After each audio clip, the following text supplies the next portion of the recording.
Mr. Pauly Shore. He's coming to Billings here. Asian Nights, 22nd and 23rd of this month. 2 shows each night. Tickets available on laughstub.com. Pauly Shore, how's it going, brother? Oh, I'm sleepy. That'll happen. You know, sometimes you sleep really hard, and you wake up and you're even more sleepy than you were when you fell asleep. Exactly. It's like the whole sleep part is pointless. You should be doing something else. I know, bro. Hey, I want to say, first of all, that I want to take full credit. Well, I'll split some of it with Lucas Seeley, but I want to take most of the credit for getting you to Billings because you've been on our show twice, and each time you've talked about coming to Billings. Well, then there you go, right? Yeah, so that's what I just want to let everybody else know out there that it's pretty much our good friendship that's bringing you to town. Well, the thing is, I've been doing stand-up for so long now, and I never played Montana before. I know, and it's about time. It's like you've been doing it for so long. You should have every state under your belt and most countries. Even the suburbs of the suburbs. Exactly. And I knew you traveled with your dad before. Is he always on the road with you, or is this like a special treat? Would you be always on the road with your dad? Well, that's what I was wondering. I was like, how the hell do you pull that off? This is in spurts. Yeah, I know you're kind of a ladies' man too, so I was kind of wondering how you pull that off with Sammy by your side. Well, he's the one that I gotta, keep away. He's the one that gets the girls. That's where I got it from. Because that's what I'm wondering. At his age, I'm sure he's still got a little game, but I mean, is he still like taking ladies back to the hotel room and stuff? Does that still work for him? I don't know, man. We'll see about that. He's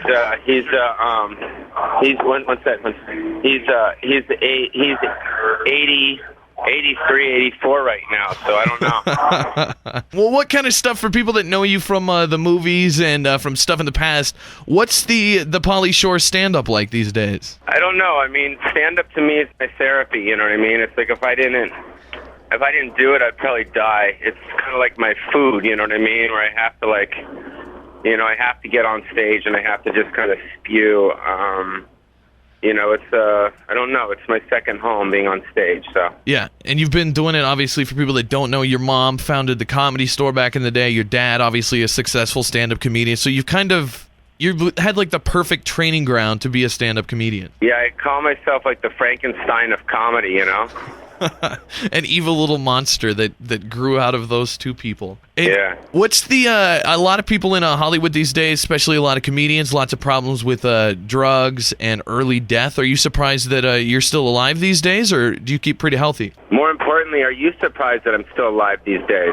Well, in Hollywood today, I'm surprised anybody's still alive past 21. Yeah, well, it's tough. One of those things that, it's hard. It's hard. I think at the end of the day, it's really hard to just actually make it in the business and be, come up with your own thing and be successful at that. Then it's hard. It's even harder to sustain it. I mean, there's not a lot of acts out there that actually have, maybe Bono and Madonna are like only the two that like continuously, stay relevant. It's hard. You know what I mean? Yeah.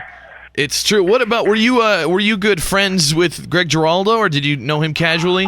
Yeah, we knew each other. I wouldn't say I was good friends with him, but yeah, we had talking a couple times and met a couple times. So. Yeah, he's been on the show here before too. Super nice guy, and that's one of the guys I think of where it's like good things going for him, and then in that, especially on that comedy scene when you're on the road and people want to show you a good time, it's like there's a tendency to drink way too much and do some other things that you might not normally do. So. Is that rough for you, or have you kind of got a system down to where you can avoid to excess? Yeah, I think so. I think that's kind of, I think my motto in life has always been everything in moderation, I mean, I don't ever stop drinking, and I don't ever drink all the time, you know what I mean? So I think it's important, that you just got to look in the mirror and be like, yo, I've had enough, or I'm doing too much or too less, or I had this also saying where it's okay to dance with the devil, just don't become the devil, I see. I like that. Yeah. Very good.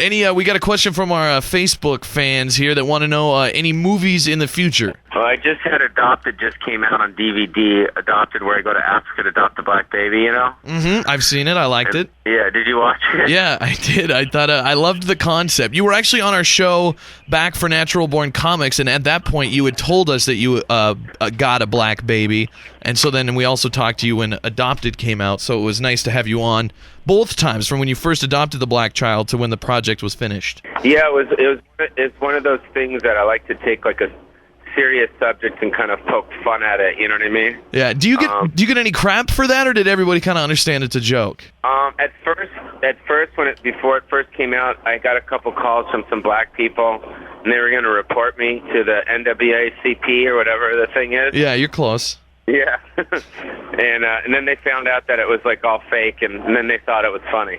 Oh, okay, good. Hey, I've always wondered that when you do edgy stuff like that, if people, freak out, or if most people understand that you're an entertainer and it's making people laugh. Yeah, it's a fine line. I think that some people, the cool part about Adopt is it comes on Showtime right at the beginning of the year, and I think people are going to be channel surfing, and then all of a sudden they're going to come across me with all these black babies, and it's so real.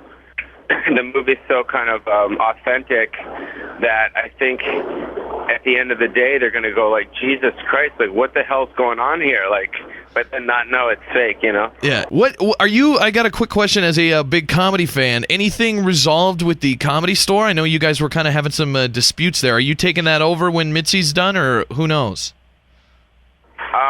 I don't know. We'll see what happens. Everything is kind of up in the air right now. Kind of just trying to focus on the stuff that I'm working on right now, and then the Comedy Store stuff will kind of subside when that happens. So yeah. If something bad happens and your brother takes it or something, I'll help you burn it down. Yeah, exactly. Wait, there's a beautiful girl that just walked by. Hi. How are you? What's your name? Finesse.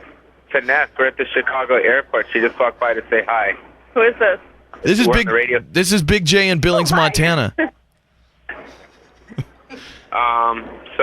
So that's that. So we'll see what happens. Trying to resolve it, and we'll see. It's a lot of emotion there. So. Excellent. Well, Pauly, I know how you are with the ladies, so I'll let you get back to Finesse. But October 22nd and 23rd at Asian Nights, 2 shows a night. Get your tickets now. Laughstub.com. Pauly Shore. It's going to be an awesome show, man. Thanks for finally coming to Montana, and we'll see you in a few weeks, buddy. All right, thanks, guys. The Big J Show. Weekday mornings from 6 till 10 on Billings' #1 hit music station, Hot 101.9.